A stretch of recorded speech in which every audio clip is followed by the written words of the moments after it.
Are you struggling for consistency in your sim racing? Does your iRating look like a roller coaster? If so, we have good news for you. The way to get more consistent is to first understand what you're doing differently than the professionals. And VRS is the answer. With our competitive subscription, you will have the telemetry, setups, tutorials, and everything else you need to fully analyze your driving. Our data packs and the ability to compare your driving with the best in the world will show you exactly where to adjust your inputs, change your driving line, and shave seconds off of your lap times. And our powerful and precise Direct Force Pro wheelbase and precision pedals are being used by some of the world's best drivers. All these champions agree that VRS hardware is not just the best on the market, it's also priced well below the competition. So if you're looking to upgrade to direct drive and the best pedals in sim racing, VRS is your answer. If you want to get better, get faster,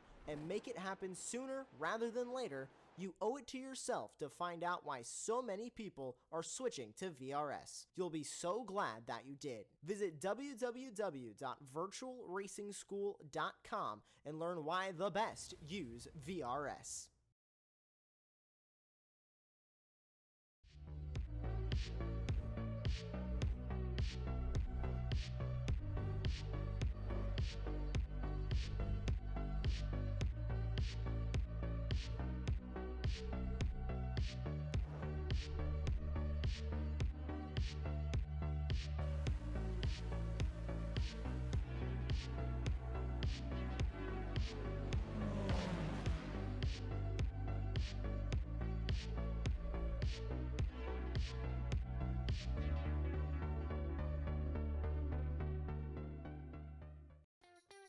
Hello and welcome as the SRF Warriors head to the land of the rising sun in the backdrop of a certain prolific mountain. As we head to Fuji Speedway, the iconic start-finish straight really dominates this track. Will it dominate racing tonight? Well, we don't have long to find out. I am Tim Cox with Charles Bachel and Lewis Araya in the virtual production trailer. Charles, I mean, talking about it off just for the show, weren't we, about this track, and well, provides numerous different challenges, but for me, as I was just saying in the build-up there, it's that straight. It's what this track's known for, and under racing conditions, that's, I think, is going to be the real sort of hot point, whether people maybe get a bad exit coming out the final turn Panasonic, and then actually, despite getting overtaken, manage to get back in front again, potentially by the time they get to turn one. It's going to be fascinating to see how this one plays out. Hey, Tim, yeah, you're absolutely right. Yeah, I think this was 1.2 kilometers long for this front straight. So yeah, you could actually have somebody behind you get a tow, get past, and then you can actually just pass them back before you get to the end of this. And it's just going to be I was watching practice earlier. I was looking at the chicane that you might see on the screen now. And I saw some chicane shenanigans going on. It looked like people were having a little bit of trouble handling the curbs. As we know, these cars, sometimes the curbs will just bite you. So yeah, it's going to be a very, very interesting type of race because you've got a very technical section and then you've got a very fast section. So it's going to be a very big challenge for each driver to try and master. Oh, it definitely is indeed. And to be shown by that, Gasper's already, qualifying just going on right now, is currently lying all the way down in 9th. Let's take a look at the championship standings before we get deep into proceedings. Felix Samaus leading the way in Spec 1. And now putting up a bit of a healthy advantage over Marco Panero, Gustavo Ariel. Those 2 victories to his name. So only attending 2 out of the 3 races so far. That's why he's currently lying 3rd with his teammate Castro in 4th. Another Brazilian. The trio there, Vandre Dantas, Gaspers, he is in 6th with West Green, Blever and Elson running out your top 10. That point onward, it is incredibly close. Spec 2 sees Alan McCain leading the way. He's really reinvigorated this season. Found a lot of form in these cars. Great to see from the Northern Irishman. Johnson Kramer, he's currently lying in 2nd, well adrift, but it's incredibly tight behind him between Berry, Jackson, Montgomery, Gibson, Walbort, with some 18 points covering second, all the way down to 7th. Then a gap opening up between Walbot and Fisher in 8th, with Pocock and Justice running at the top 10, and just behind Fisher. Into Masters, well, it's Yogmani leading the way there and starting to open up a bit of a gap over Antonio Rice. 23 points even, deficits that Rice has to overcome. Still playing in the season left. Murakami starting to drop off a little bit. He's 11 points behind Rice. Then Nunes in a little pool by himself on 172 with Gradwell. Bradshaw only separated by 4 points, and then it's close as you like from that back one was Kern Vaccaro, Brewster, and Brad Cathcart can round out your top 10 there. And a slightly smaller grid to hear today due to it being Easter Sunday. Happy Easter to all of you watching along here today. I say that the small grid. I need to insert the caveat, Charles, for this series because we've still got 34 drivers who've set times so far. There's 3 that are yet to set times. One being Andres Bertoni, he never does, always starts from the back. Jeff Horniak, he's had 1 time deleted, hasn't come out again. And Gustavo Ariel has yet to set a time. He was out in practice, not sure whether he would join us because he's always wanting to qualify, and we'll see right at the sharp end. Yeah, it is kind of surprising to see Gustavo way down at the bottom as we see a car spinning. I'm trying to figure out what you're going to do with all the extra time with the shortened grid when we're doing the call outs at the beginning of the lap, because you're going to have 2 or 3 minutes left. Well, hopefully we only have a shortened pace lap here today because with the smaller grid it'll fit in nicely. But I think so. We've got plenty of time. So qualifying, 5.5 minutes remaining on the clock out of the 20. Marco Panera is your current pole sitter with a 154.138. And those are crucial numbers at the end, those last 2 digits, because Julio Castro, who's really improved, come on leaps and bounds in recent season. There is the Brazilian.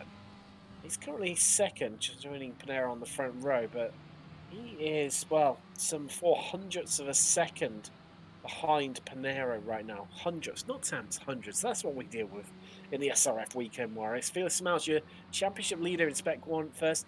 But Daniel Wood, the Spec 2 driver, cracking result from him. 4th at the moment. Yogmani, Masters, he's 6th overall. So I tell you what, as usual, some strong results from Spec 2 and Masters. Weichlusel as well, 8th overall, the Spec 2 driver. So I think a lot of part of that does come from getting your lap timed right with that long start finish race we mentioned, and getting a toe off a car in front of you.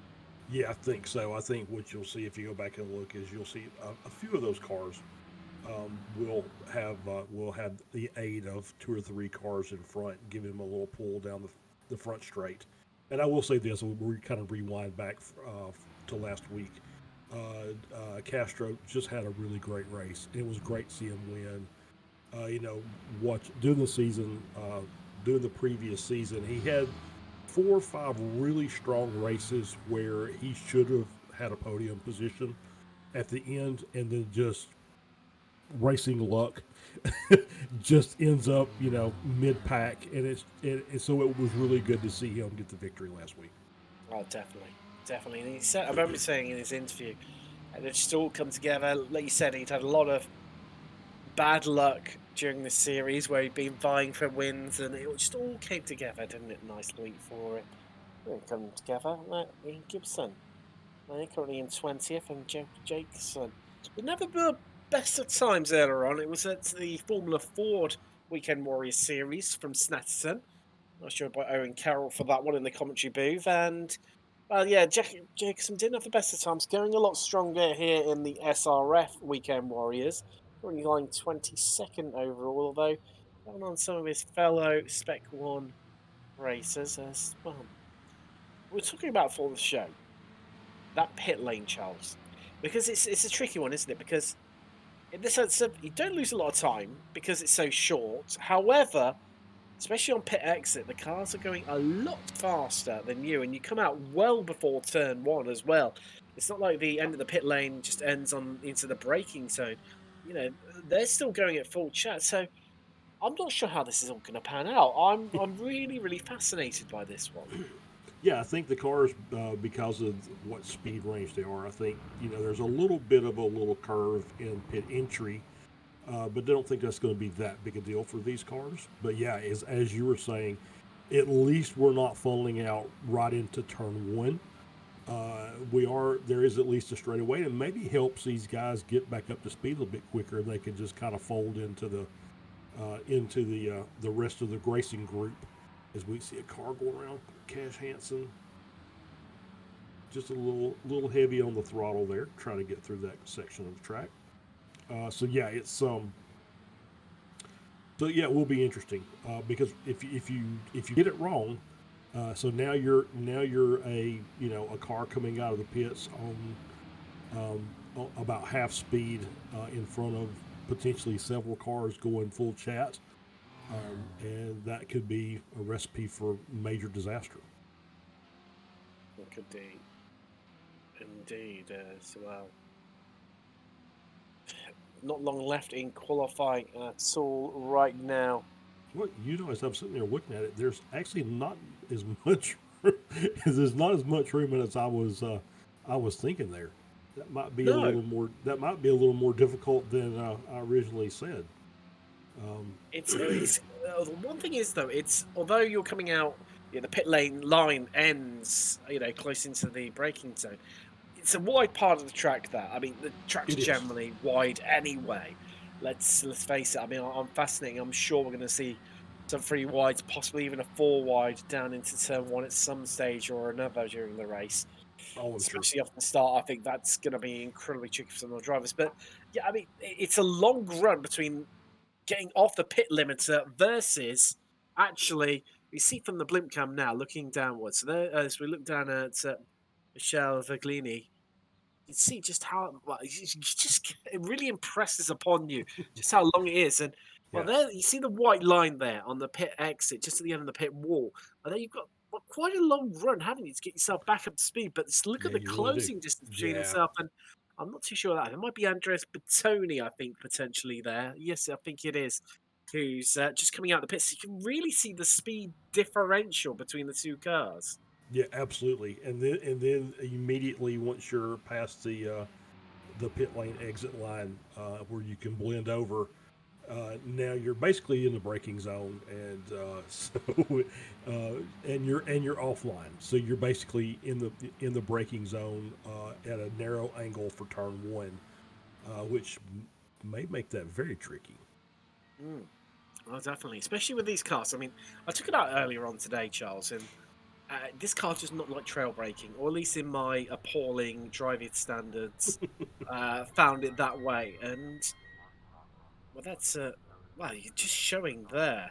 I tell you what, Joshua Justice, just how much speed you can carry into that pit lane. I thought that was going to end up being a bit of a mean ram it into the wall, but no, really carry a lot of speed in there, full commitment, getting a little bit of practice ready for the pit stops. Of course, 40-minute long race, the driver will have to take a pit stop some stage, which makes it a little more tricky. An extra bit of spice to the dish that is the SRF Weekend Warriors, as the drivers always have to pit.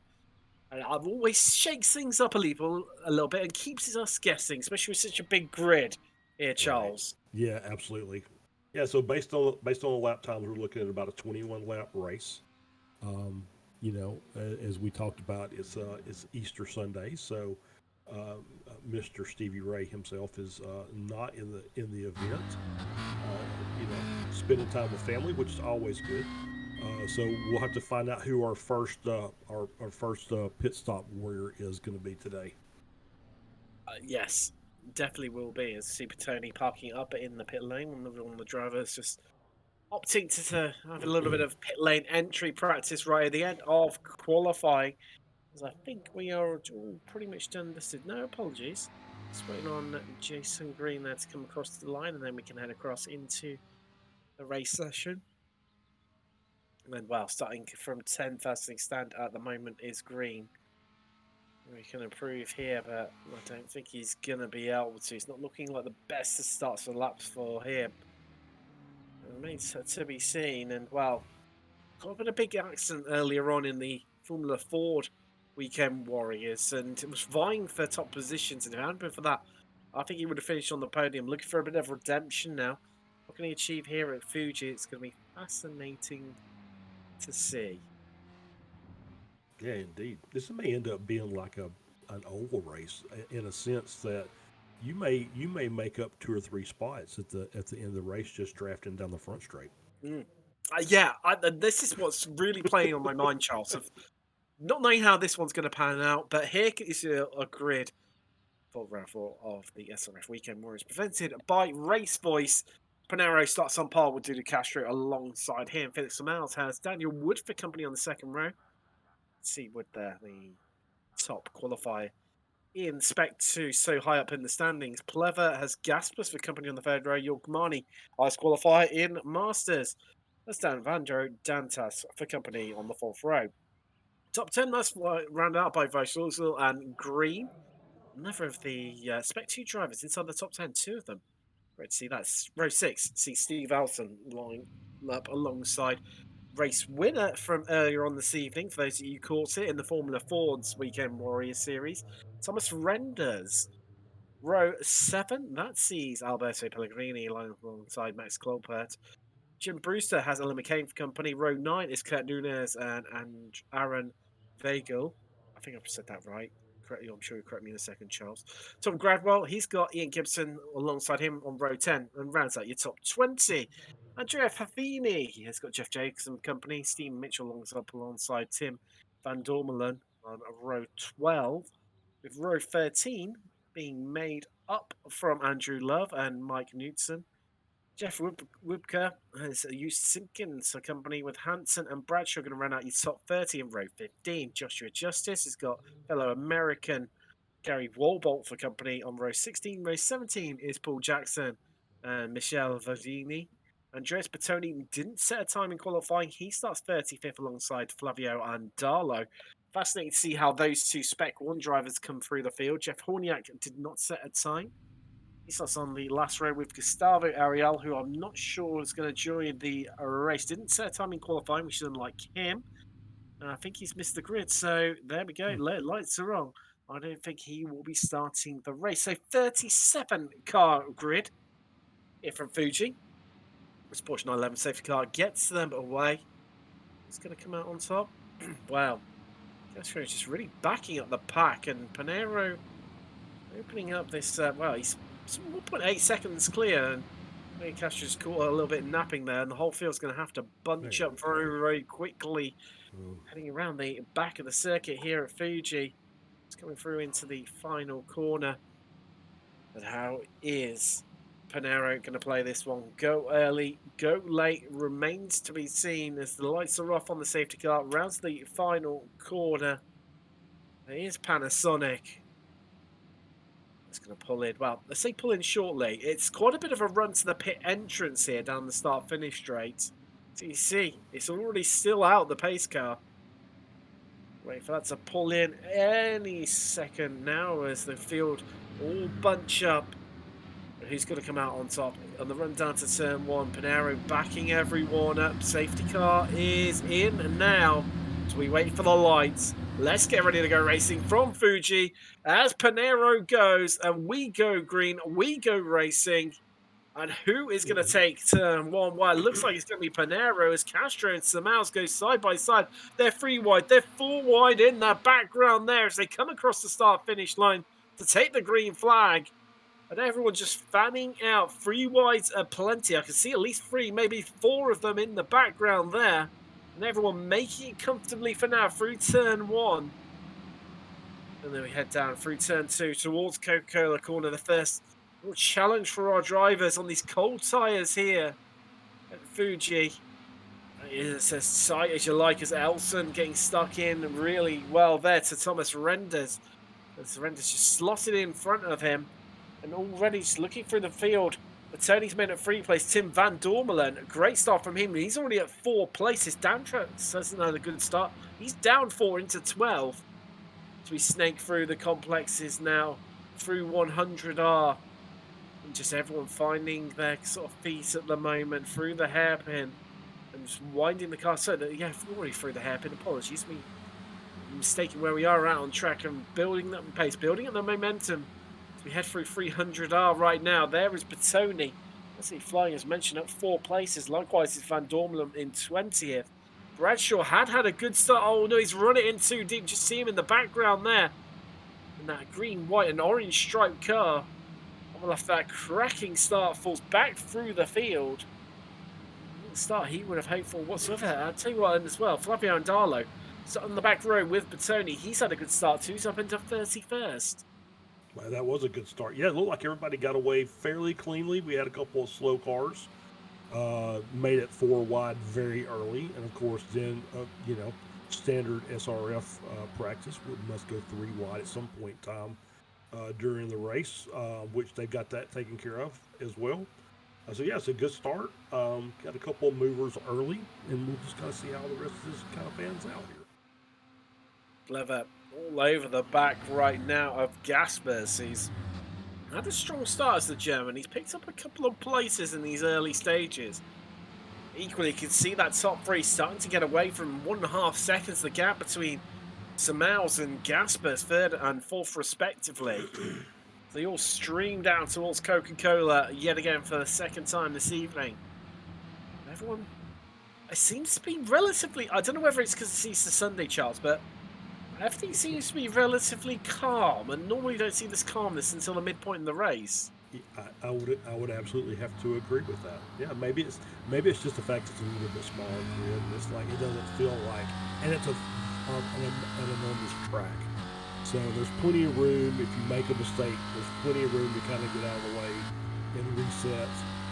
So you don't have that kind of mentality like we had last week with Summit Point, where one mistake and you potentially take out several cars.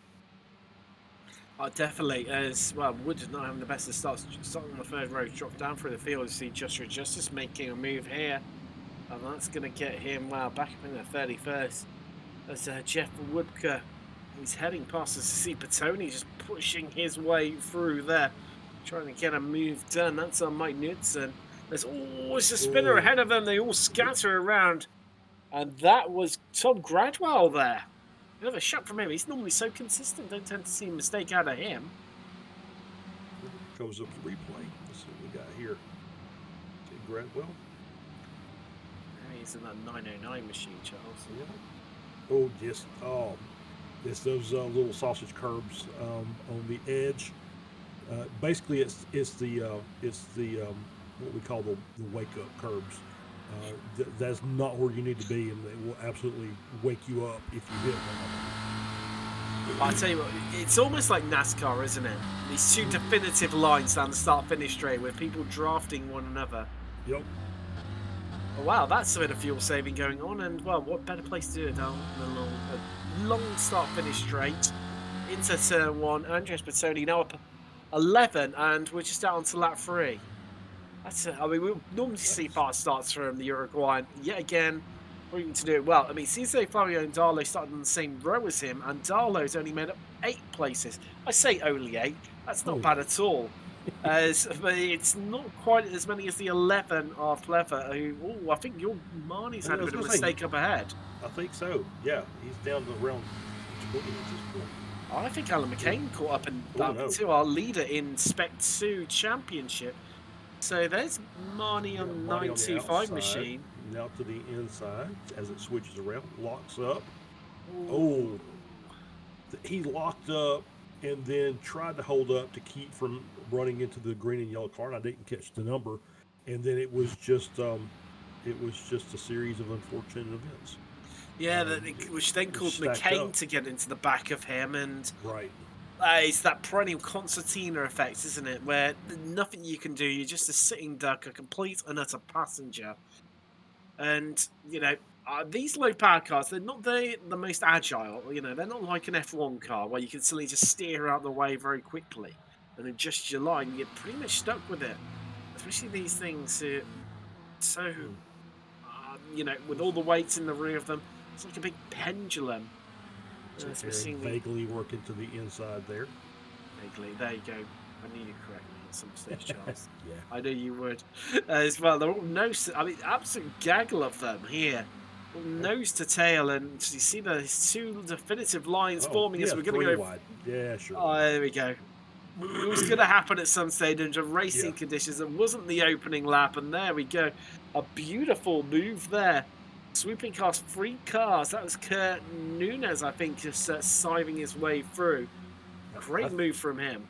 And I think based on his position, I think that was the car that was actually in front of Jorg Monty during that incident. So apologies, it was Pellegrini actually. Oh, was it Pellegrini? Okay. Apologies, you got the you just got that lovely, 2-for-1 deal down into turn 1.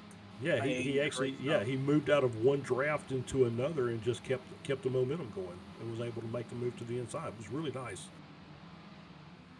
It's making that low line work definitely is. I think that's Gibson going to lose a place to Battoni. Except for Battoni is Van Dormelen. Our top 3 there pretty much remaining in an orderly fashion, although it is Samals who has taken control of this race. Panero's dropped a couple. And equally, Gaspers, I mean, he's not able to chisel into that gap. It's pretty much since the opening lap remained at 1 second, Charles. You can see that it's the pace. These top 3 are definitely not hanging around whatsoever. Although I say that, Gasper's just taken 2/10 out of them all, and he's going to be just about in slipstream range as well down this start-finish straight, although he has just now lost 2/10, so what's by now? Yeah, I think he's definitely in right at the edge of slipstream. And obviously, he's a former champion of the series, so he knows how to drive the car. So it doesn't shock me that he'll be knocking on the door here very soon of this front 3, trying to get himself to the podium positions. Unless he hooks himself up into the slipstream with these guys, he's going to get dropped for them. It's as much as there's a lot of corners here, it's still a bit more of a draft track. Like it's like the Camel Straight, isn't it, at Spa? I see Steve Elson bumping across the curbing there. As Wubka and Hansen have both had separate issues, not into the pits though, so the car still drivable. Lots of runoff here at Fuji. But it's if you fall out of that draft range, then you really end up getting dropped quite quickly.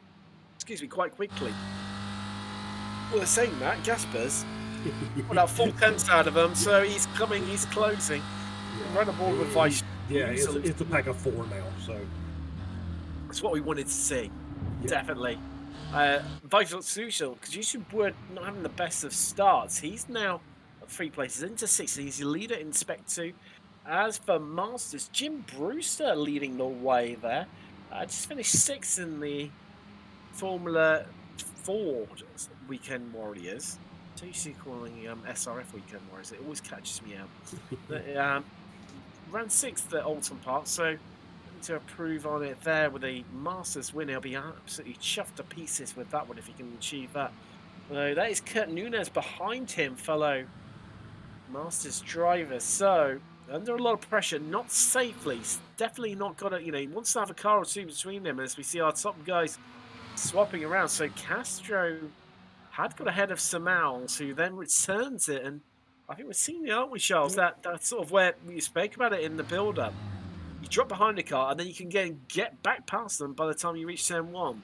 Yeah, absolutely. As I saw also Daniel Wood in the pits right at the 10-minute mark. I don't know if that's his game plan or not, but it's just about in pit window territory. It's incredibly early. Really close. I think he's had damage.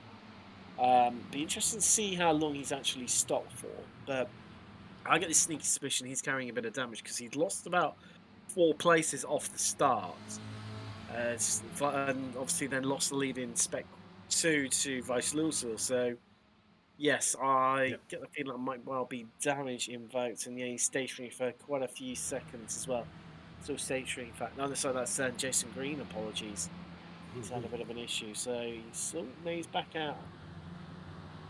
I think he's retired the car, has green. Shame for him. Yes. Wow, and that's what a car without a front bonnet looks like. I believe that you're absolutely correct.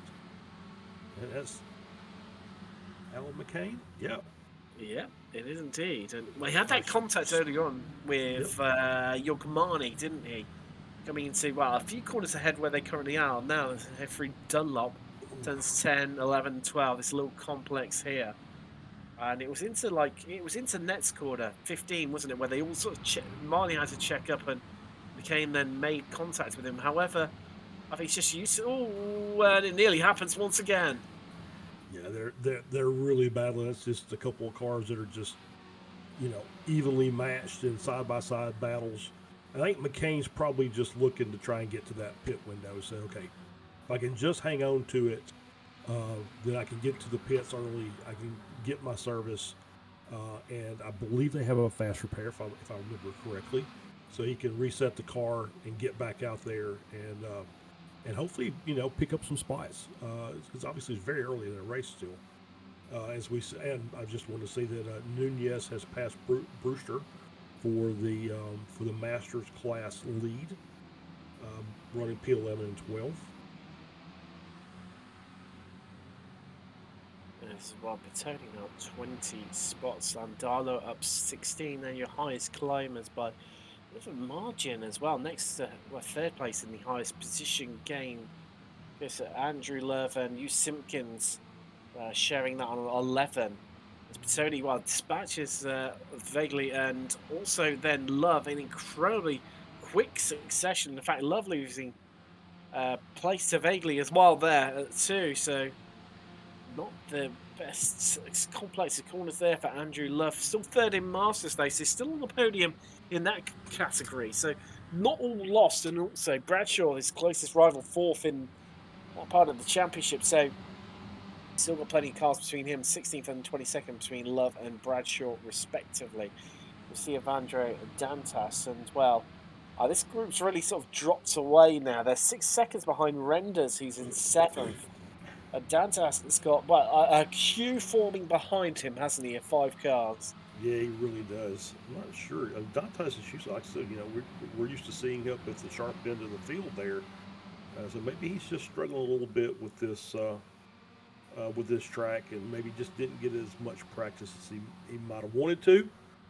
But yeah, it just seems like he would be, like I said, normally one of the front runners for this. And this he's getting as the freight train is coming by. Well, they're going to make it 3 wide down into turn 1, although they might all have the moves done. Are we going to even try to make this 4 wide, guys? Onto the brakes we come. I'm going to swoop down and take through as we see. Well, Dantas doesn't lose 1 place, doesn't lose 2, doesn't lose 3. In fact, loses 4 in that little exchange there. Actually, 5. He's at the back of it. Well, so no, it is 4. Apologies. So many he's lost there in the run down to turn 1. Not what you hoped, however, sitting in the back, not necessarily the worst place to be right now. As, evolving and changing. Also, Samals has got ahead of Castro for the lead. They've swapped around up front, and pretty much no tell as well as just see Panero having a good look at Castro here, and I think that's going to be the move done on the brakes down into Dunlop. And nicely done, David Gaspers, who, looked like he might be dropping off the back of this group, made up the time, and has not hung around in time to pick them off one by one. Past Panero and now past Castro up in the second. I'm going to say I don't think the passing is done with this group just yet. I think there's a few more passes yet to be made before this is all said and done. And that going back to the Dantas thing, he just. I really looked very closely at his car. It didn't look like there was any damage to it at all. As a matter of fact, I think the one that was in the lead of that pack, maybe Renders or something, if that's who it was, and we'll make sure I get the right numbers. But it looked like he had a little bit of front end damage. But so it's, like I said, it's just kind of odd. That's not normally something you see from Dantas. Marco Panero, it's his turn to make the lunge past Castro. Past Gaspers, although Gaspers fights back, does not make it comfortable for the Italian, but he is through. Smells just able to open up a nearly half a second advantage as Kloppert into the pits. And Charles, I think it's just had a little look at the barometer here, and although it's 22 degrees ambient temperature, track temperature all the way up at 41 degrees Celsius. That's around about 108 Fahrenheit, I believe. It's incredibly hot. The That's track very temperature. hot. Yeah, that is very hot. And I guess we go back and look at Suzuka. Suzuka, it doesn't matter what time of year it seems when you go there, the track's always hot. So it really doesn't surprise me. But that's a pretty big gap between air temp, and track temp. It is I mean, it's nearly double, in fact, isn't it? It's only a few degrees Celsius off being double. To see Bertoni now trying to pick off Favini.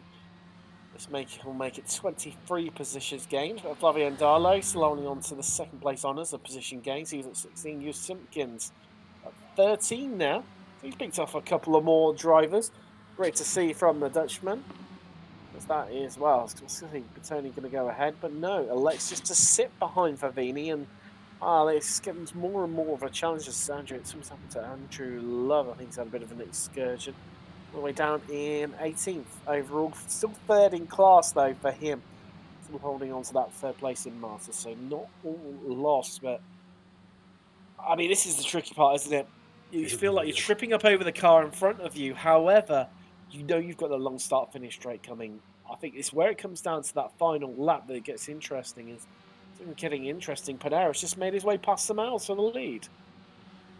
Yeah, and we'll keep doing the references to the big oval tracks. Is do you want to be in first or second when you get to that last lap?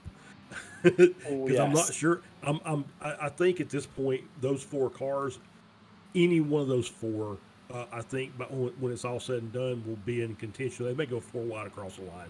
You just don't know at this point. And it's not like Monza where you've got a lovely run out of Parabolica, but the finish line is comes at you incredibly quick and fast.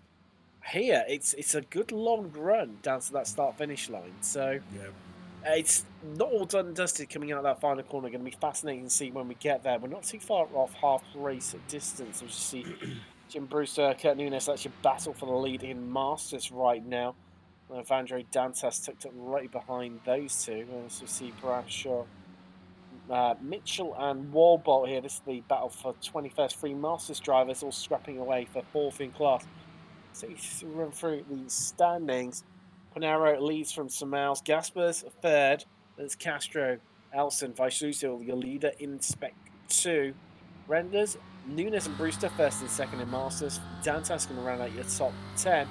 And as for your rest of your podium as well, it's Vaguely in 14th, second in Spec 2.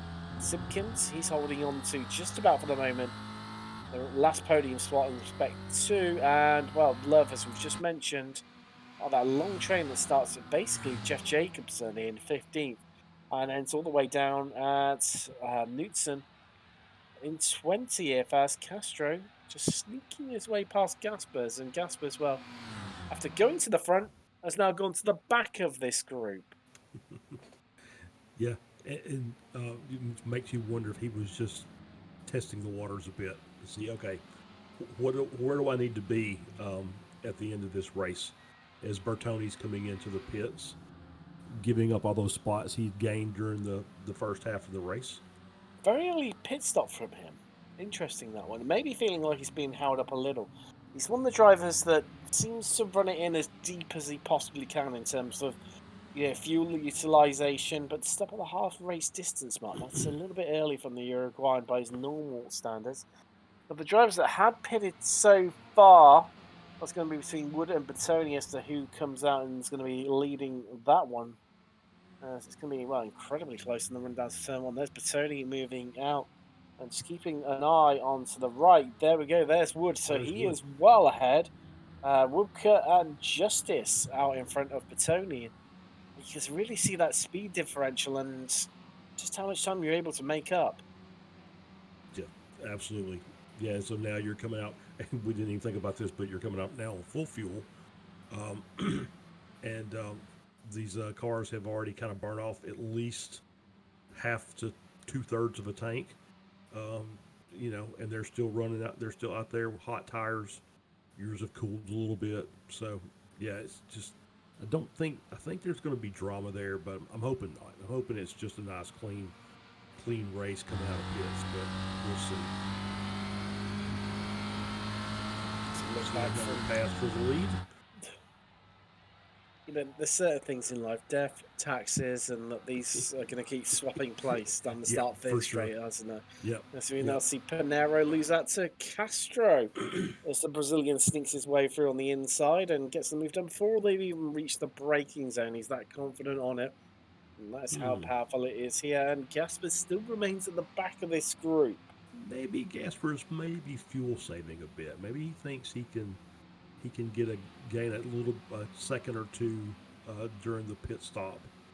And if he can do that, then hopefully he's got enough that he can break that draft, and they don't gang up on him. But that might be a little strategy play there, just kind of hang back in fourth place. So that's Flavio Amidalo. Well, I was just going to say past Jeff Jacobson, but runs in too deep. And the American, beautiful little switchback move there to reclaim 10th place. Amidalo up 20. It's probably 21, but Jacobson was just snatching it back away from him there. And wow, Love sitting pretty third in the Masters. Some nearly 7 seconds clear right now of Stephen Mitchell, who's currently lying 4th in class. So he's got time on his side. That's Mike Newton ahead of him. And someone, wow, I haven't seen too much of this season. Great to see him out of track on the 383 machine. And talking of great to see, is this a falling battle from Brewster's back to, well, vaguely all the way in 13th. Yeah, it's a nice little pack there. You got P2, the trail of this pack, P2 and Spec 2, and you've got the two Masters class leaders leading the front. They've been swapping that position back and forth as this is the car on the outside there. I tell you what, it just fascinates me how close these drivers get to one another, isn't it? It's constantly back and forth as Steve Elson into the pits. He's elected to go just after the half race distance. This has been a change up from Gaspers has gone from 4th up to 2nd. Interestingly, down the start finish straight, clearly feeling like maybe Felix Smiles just getting away a little bit, starting to control this one, and the German needs to go move himself up in this little group and start applying the pressure to Smiles and try and force a mistake out of him. Now, is he breakable, Smiles? That's the big question. And I mean, what we've seen him so far, Charles, is the reason why he's leading the Spec 1 Championship. Yeah, the answer to that question is no. He's just, when he's up front, he's really, really in control of the car. He just, from the season plus that I've been calling, he's always up there, and it usually takes an incident for him to not be at the sharp end. So it usually takes a very rough and tumble battle with another car to see him not up front. So yeah, no, he's not going to give that up without a major fight. No, the gloves are fully going to come off, aren't they? And you might even, as we're in Japan, probably compare it to a bit of a sumo. Someone will have to sumo wrestle it off for him. I think that lead. Although sitting out in front, everyone sitting in the draft behind, certain that there'll be fuel saving as well. He's punching out a great big hole in the air for them, and is he gonna? I mean, this is gonna be interesting to see. So 3 tenths was the gap. So they came out of the final corner. We're going to run all the way down now to the start-finish straight, and can they catch up to him? Well, that's interesting. That's not full throttle, Charles. No, it's not. That is me. Yeah, he's just riding around. I think he realizes that. Oh yeah, he's big time fuel saving. So yeah, he's thinking, okay, I've got to do something to shake this up, and because if we're at four, in this pack of 4 at the end of the race, it's even money on who's going to get the checker. So, like I said, I thought that might have been a little bit of strategy that Gaspers was kind of playing to see, okay, can I save myself a second or two of fuel in the pits? That might make the difference in the race. Just begging the question, though, Charles. Why Felix Maz maybe hasn't pulled his car across to the right, coming down the start-finish straight, and just let everyone by? because I think they would just basically move to the right with him. I mean, yeah, and he hasn't led the entire race, so we've saw Panero True. up there also, so Very true. he might have already done the fuel saving that he thinks he needs to do for the end of this event. It's going to be. It's a really fascinating conundrum that's being played out right now, isn't it, between all of really our is. drivers up front. In terms, so Wood is currently leading of the drivers that have pitted. So our leaders will come out in front of him, at least anyway. So that is something that they have got in the bag right now, but will be incredibly close between them all. I mean, as well. I mean, do you go early, maybe? Oh, hold on. They're moving towards the right. We're going to see everyone entering the pit lane all together. Oh, they're all playing games. And Felix Samaus is coming in. And Gaspers, Castro, and Panero carry on. They all made out like they were going with him. Mind games. Strategy. It's all happening, isn't it? Yep, absolutely. Absolutely. So now Panero's just hoping that he gets behind somebody who's got a little bit of pace so that he can maybe pull a draft and run some really good laps as these guys are still going around. So that's somehow pit lane clearly. Where you're going that much slower, you do lose a lot of time, don't you? It's not very long in length. And so the key one for him is Daniel Wood, who came into the pits. Also coming in is Dantas and Hugh Simpkins. So there is Samaus. He's coming back out in 12th place, and I think he's going to have a nice little pocket. Well, technically a nice little pocket, but he needs to catch up to someone coming down that start-finish straight. So then start slipstreaming with them, although Mike Knutson just behind him. So that's where Samaus is going to want to have him. Cleared him, dispatched him as quickly as possible. I think it's just hammer time now for the Portuguese driver. Yeah, I absolutely agree. Yeah, he needs to get up to Love if he can, and try and get that toe, which seems like that's possible, right? I mean, he was running really well. Obviously, he had the pace to be up front, so should be able to pull that gap a bit. Yeah, and I think Wood is in a spot for a really, really good finish here. Even though he was the first of our pit stop warriors, he's in position for a really good result if he didn't come in too early. I think that was the key to that one. I mean, at 10 minutes you can make it. They're peeling off one by one. They are. Panero didn't fake it whatsoever. Castro followed him long. I mean, I'm sure Slipstream definitely playing a part of it. What happens between these two? Panero up the inside of Castro, going for the lead here. Clearly, they're thinking it's hammer time, right? They know that Felix Samaus has been into the pits. They know he's had the hammer down for this lap. What has he managed to achieve? And how much fuel saving has Gasper's managed to do? I'm sitting in the back of that group for so long, and in the middle of it. Where is he going to come out as Andrew Love into the pits? So, there comes Felix Samaus. Coming along at full chat. I'm not sure that Gaspers has done enough here, Charles. Has he? This is going to be very close. Very close. Onto the brakes they come, and Gaspers emerges just in front of him. Yeah, and I think that's exactly what. At least I think that's what Samaus wanted, right? I don't necessarily know about Gaspers. I think he was hoping to get it, but his pit stoppage time was only a half second faster. So, and the overall pit lane time was up about a half second as well. So, it's exactly what you kind of expect. It came out about 2 or 3 tenths ahead of Samaus, and so it's game on for the rest of the race. Now, what have these two managed to achieve? That's the next tricky conundrum to try and work out for us and keep you in the loop with exactly what's happening out on track. Let's see. Here's the question: Are they gonna pit together, or are they gonna pit separately? I kind of feel like they need to pit together. Here we go. Yes, Into the pits they come, and is it going to be together? No. The big fake there from the Brazilian. Didi Castro carries on one more time. So, Panero's in. Gaspers and Samal, still only 2 temps separating them. They're coming around, about, I think, Net's corner at the moment. There they are. Oh, no, apologies. They're a bit more further around, I think. No, that's Castro, isn't it? Apologies. Vajsuzul in from the lead in Spec 2. Renders in 2. Likewise, Brewster and Nunes, these two battling out for the lead as well. Battling out for the lead side by side. Go Samals and Gaspers still sat stationary as Panero. It feels like an absolute age. He gets going again.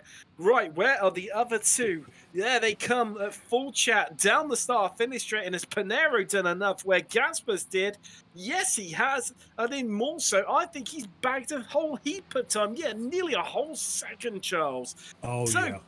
Based on that, if Castro has the in lap of his life, he's done this. I think you're right. So Panero's pit stop time was 2 seconds less than the other two drivers. Or, I'm sorry, 2 seconds less than Samaus. Second and a half less than Gaspers. So that's given him that that little bit of an edge, but you got to kind of wonder. This is why I was going to say when we're talking about Castro pitting with him or not, Castro and Panero, that we've been talking about comparing this straightaway where they're doing drafting like an oval track. In an oval track, you want a partner on pit road because that gives you an instant draft partner coming out of the pits. In case you're separated by some stretch, by some reason from the rest of the group, you've got somebody that you can draft with. So, Castro is in. Has he done enough? Well, based on how it's all panned out so far, the overcut seems to have worked an absolute treat so far. It's surely got to be advantage towards him. As our following group, Favini, Panero, Samals all exit the final corner out of Panasonic, down the full start finish straight at full chat. And there he is, still stationary. Dudu Castro not moving yet, the clock ticking. And, oh, no, well, he's stationary longer than all of them pretty much as he gets going once again. I don't think he's done enough here, Charles, as here come the following group. I think he's coming out in fourth. Yes, he is. They've all cleared him. Yeah, and worse yet, he's about a second and a half behind them now. So it's, unless he can get up to speed very, very quickly, it may be very difficult for him to hook back onto these front three. Although I say that they're not quite as tightly packed as they were before the pit stop. So maybe that will help Castro. Maybe. I don't. Well, I think the only thing we know that this is not done and dusted as much as we've got. 5 minutes 50 seconds left in this race. As that is Andres Bertoni up to 7th from the back row of the grid. Yeah, what a great run. 28 places. 28 places. That's a great run. I mean, on a Saturday night, I cover the Formula Renault 3.5 Championship here on Apex Racing TV. The maximum grid size on that is 25. Oh no! Oh no! Oh no! Oh, here comes Cash. Manages to avoid him. There. Wow, and that big sausage mistake curb on the inside of the corner again. Is that what he called, Charles? Yeah, it is. It just threw him up in the air. From the lead, see it Marco right here. Panero. Yeah, right there. Oh, wow. Pushing so hard, and everyone scattering left, right, and centre to avoid him. That's really bunched up Gaspers and Samals. And Castro has lost a whole heap of time where he had to take evasive action. He's now dropped some, 2.2 seconds behind them. So what was a 4-way fight for the victory? Now looking like a 2-way fight. Two gladiators of this series, two titans of the SRF industry, scrap it up for victory. And then we've got Panero versus Castro, who's going to pick up that last podium place. Yeah, Panero's pushing really hard now. And, I always tell my team, hey, don't make a mistake trying to correct from another mistake. So you got to be very careful once you've had a spin like that, because honestly, you don't really know if the car's damaged or not. I mean, it could have some under tray damage, so it could be a little lower on aero. But now I think what they need to do is those two that are in position 3 and 4, before with just a couple of laps left of the race, they need to be working together at least for this lap to try and see if they can get back to that lead group before they start fighting amongst themselves. Well, I mean, the clock is ticking down, Charles. I mean, by my it is guesstimates, we've only got, I think, 2 more laps left. It's going to be close, isn't it? I think you're right. Yeah, I think it's 2 laps, and it may be too late. So it may be just who's going to get first and second, who's going to get third out of that second group of cars. Say that. I think they're giving it their damn best, aren't they, right here? They really are. Well, on this Easter Sunday here on Apex Racing TV, Gaspers leads from some miles. Oh, wow. Nearly into the back of him there. It's like Gaspers had to check up almost. He hit the curb on the outside of Panasonic there. So he hit another one of those sausage curbs. They're starting to become a problem. I don't know if it's just tire wear or they're just pushing really, really hard. But there's a couple mistakes jumping in there. I think it's that track temperature from earlier on. It's dropped down to 38 degrees now from 42 earlier on. However, well, you can see here onto the race. So Panero ahead of Castro. Gaspers is ahead of Samals. But that gap has shrunk by about 0.4 of a second. And looking at the timer, yeah, they've got this lap. Then we're going to take the white flag, which is going to be 1 lap left to go here from Fuji in Japan. And well, it's looking like 2 separate dogfights. Drake, first, the second, third, and fourth. It does right now. So, things can change. It just takes another little simple mistake with those front 2, and we're talking about a completely different race. So you head through 100R. It's not done and dusted down further through the field though. As vaguely Nunes trading places there. Nunes needs to be careful as he's already got a 3-second advantage over Jim Brewster in the battle for victory in Masters. But Nunes just backing out of it, maybe starting to think sensibly now. As much as he's enjoying this battle, he needs that win in Masters, needs the kudos. That's the old leader right now in Spec 2. Luzil, the Cheshire driver, comfortable. I tell you what, Daniel Wood, considering his issues early on, he lost all those places off the start. He's reclaimed a fair few of them, and I mean, he's still down time-wise, about 7 seconds on Luzil, but that's a great recovery card from the Mexican to get himself back up in the 6th overall, second in class. They come across the line, white flag's in the air, 1 lap left to go, and who is going to take it? Will it be Samals? Will it be Gaspers? Samals moves to the right side of the track, left side of your screen, and Gaspers just backs out of it. What does he know? Does he think he's got another opportunity here? Tucks back in behind. The gap shrinking again to Panero and Castro. They've taken another 4 attempts out of these top 2.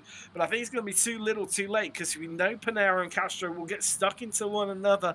And it's been second the place to be as Castro has a bit of a look there on Panero. Yeah, and so 2 things. Is second the place to be, and did Panero fuel up enough? Because his pit stop was really short, and so did he put enough fuel in the car? Because now he doesn't have a draft in front, so he's the one that's kind of breaking the air for he and Castro. So is by him running in front, burning more fuel, and is he going to make it? I mean, I don't know, Charles. I don't know. It just adds to the tension and excitement. I mean, Samals was stopped longer, but then he did pit by about half a second, but then he did pit a lap earlier. But here we go. Gaspers is starting to line him up. He's starting to position the Portuguese driver to get him where he wants him, to make him vulnerable, to make the attack. But is it close enough? The gap, nearly 4 tenths. Down to 3.5 tenths. It's shrinking to 3 tenths. Gaspers is really maneuvering him around. We're coming around Panasonic right now. And as we head out through the final corner for the final time, here we go. We're going to go side by side, I think, from the race to the line. Who's going to get it? Samals dies down early, and I think he's done enough to get it from Gaspers, but it's what's happening behind them is going to be interesting. As we look back, Castro sets up behind Panero, but I think he might be a bit too far behind as he's going to pull it at the line, but no, he's a tenth behind.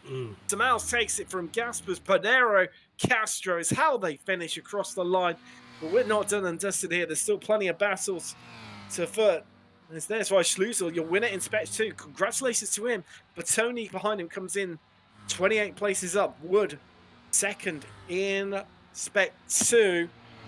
There's whatever battles we got that's going to run all the way to the line. Well, with a fair few of them here. It's a bit further back than what we anticipate. So they all come across. So, Kurt Nunes, congratulations to him. Winner in Masters. Brewster picks up second. Vaguely, he's third in Spec 2. I'm just looking at where's Andrew Love. He's a little bit further down. Oh, Van Dormelen, I think he might have run out of fuel. He's just lost a bit of time there. Actually, no, there's Love just catching up to him on the line and passing him out the line there. So Love up into 21st and running out your podium. Damage. So I think you heard that somebody was out of gas coming across the line. It's always going to happen. There's always someone who just dices with death. You know, pushes the limits of what's capable. I mean, that was a yeah, for sure, and that was a great finish. I think Gaspers may have made a mistake.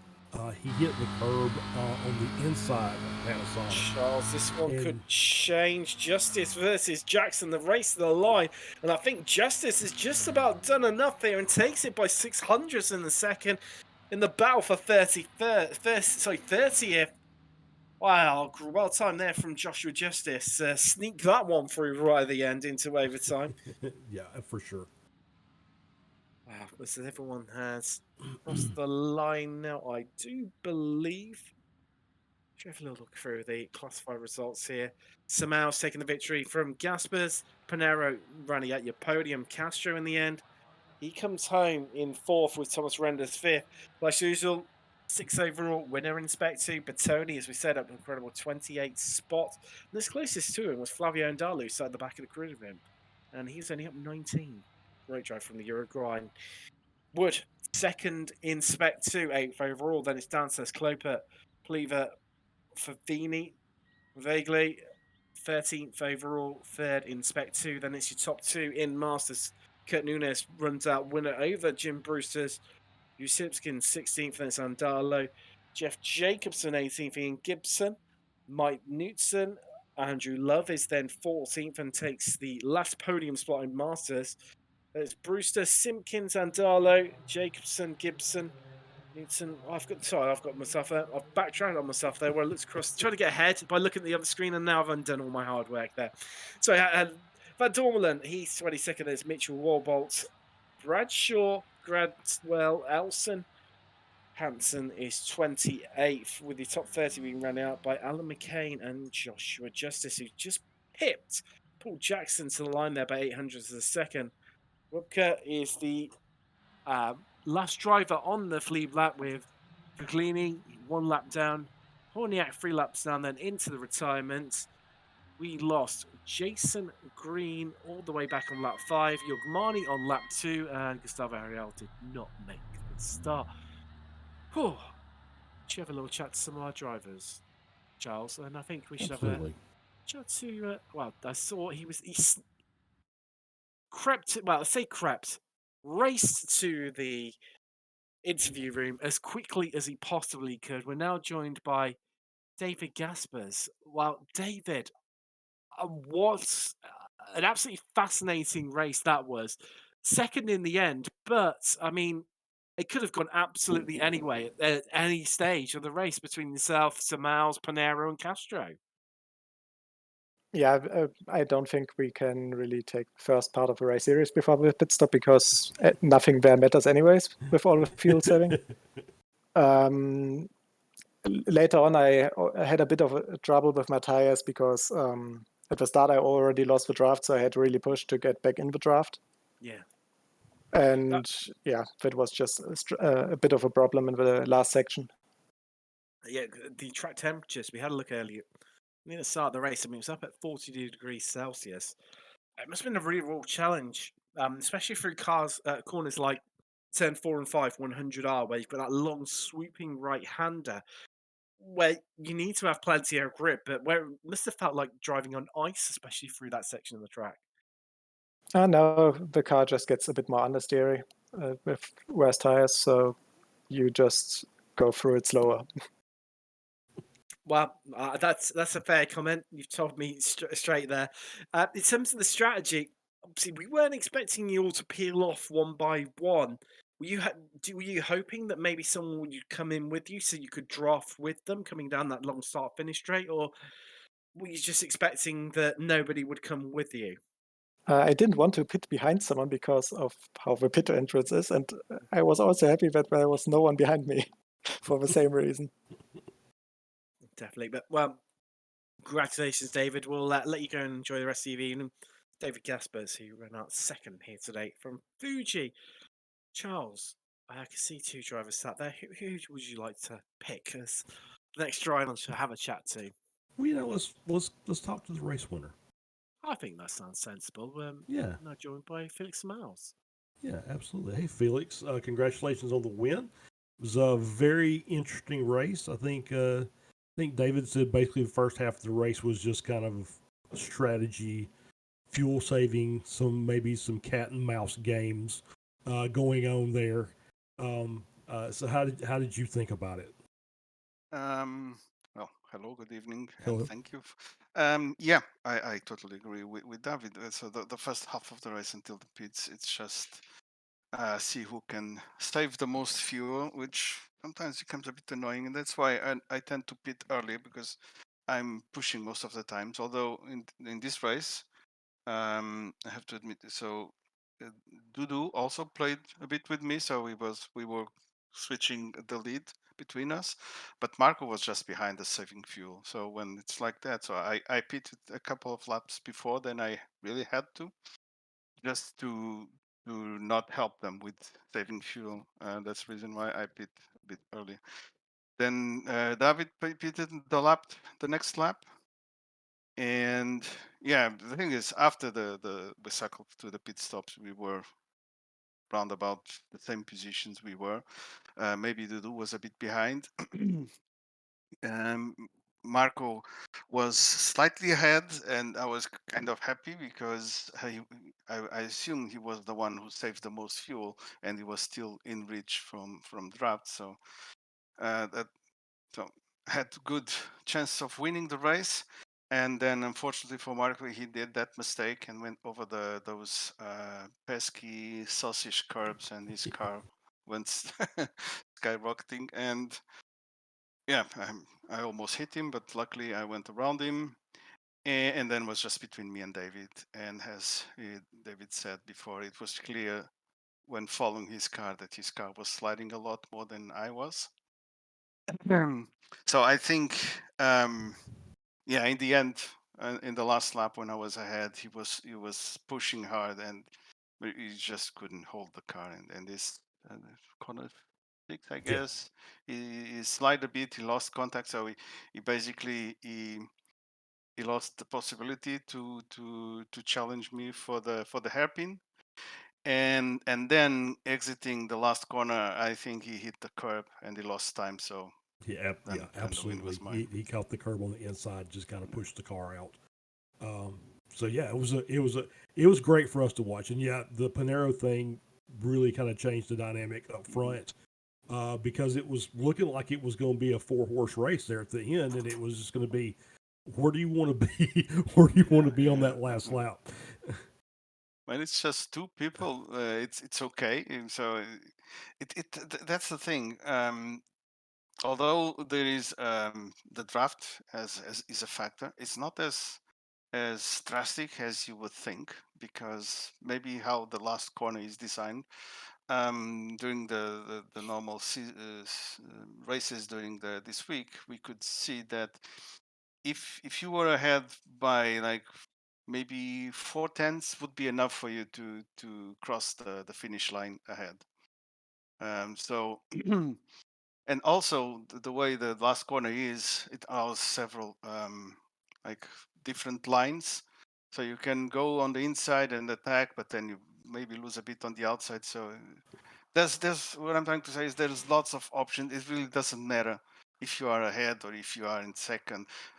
Third place and fourth, that those would be a bit harder. So I would say to be in the first top two positions in going into the first corner for the last lap. Other then yeah, there's possibilities to pass during the lap. Anyways, Well, it was a great race to watch and to call, and congratulations on your win. okay, thank you. I'll tell you what, well, if he's sat there patient, we'll just squeeze him in. We've just about got time to speak to Jim Brewster. Jim, not a bad evening's work, is it? Sixth earlier on in Formula Fords, and then second in class, 15th overall. Here at Yeah, Fuji. the fun part is these both were serious homework tracks. You know, a lot of us didn't know these tracks. That's my first race. That's literally my first race at Fuji, and Snetterton I didn't know, so that was fun. I had a great battle with Kurt Nunez, and he played it smart and did some gas saving. I think took maybe a little bit less, but he left the pits just 2 cars ahead of me, but then got some draft and he got away from me, and I just ended up 3 seconds. So I think we both saw that once Jorg was out, that we knew the Masters title was up for grabs, and Kurt's awfully tough. Yes, it was a fascinating battle between the pair of you. As you say, there'll be a pit strategy playing in the end. I mean, even so, one of the few drivers who managed to finish where they started. I think actually yourself and Stephen Mitchell. So another slight honour there to yourself. Yeah, it was a good clean run. I don't think I had too many X's, if any. I don't know. It was clean run. You know, the track's 100 feet wide. You know, I'm just like, you know, it's a little bit of it's like having training wheels. You know, when the track's 100 feet wide. But anyways, yeah, it was a fun day. It's too bad the car count was a little bit low. We didn't have the 58 cars like we had last week, and our same thing with the Fords. But it is a holiday weekend, and these tracks are new. Like I said, this Fuji just came out. This release or last release. So I don't think a lot of people anyway, but I gotta, thank my family that keeps my computers up here and helps me take care of all the pets all weekend. Between races, we yell at each other and say whose turn it is to feed the dogs on Sundays. Sundays get pretty busy with these back-to-back races. And, well, congratulations, Jim Brewster, second in class, 15th overall. Oh, wow. Yeah, thanks to you guys again. Like I said, we love the work you do. Stevie's working so hard to get all these 4 leagues running, and you guys help out greatly. And it is what it is. I think these are some of the best leagues around, right? Oh, definitely, for sure. Pound for pound, no question about it whatsoever. Yeah. Right, enjoy the rest of your Easter, Jim. Hey, you bet. Thank you very much. Right, Charles. Another weekend, really, wasn't it? In Weekend Warriors. Yeah.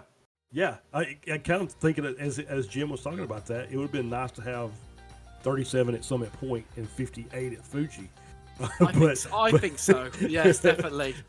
but this was a really great race, and like I said, as we were talking, it was great to hear their thoughts on strategy during the race, and it's basically saying the first. We talked about comparing it with oval racing. Basically, the first 90% of the race doesn't really matter. It's you just got to survive it to get to the last 10%. And so that's what those guys did, and we saw that some really great racing, a couple mistakes, and which decided the positions, but no major catastrophes, and it was fun to watch all the way down the field. Most certainly was indeed. Definitely absolutely enthralling. Congratulations to Samals, Weisslusel, and Nunes, winners in the classes. Oh wow, what can we say? It's just been another weekend in the Weekend Warriors. Thanks very much for joining us. I've been Tim Cox with Charles Blachell and Lewis Raya, and we'll see you in a week's time here on Apex Racing TV.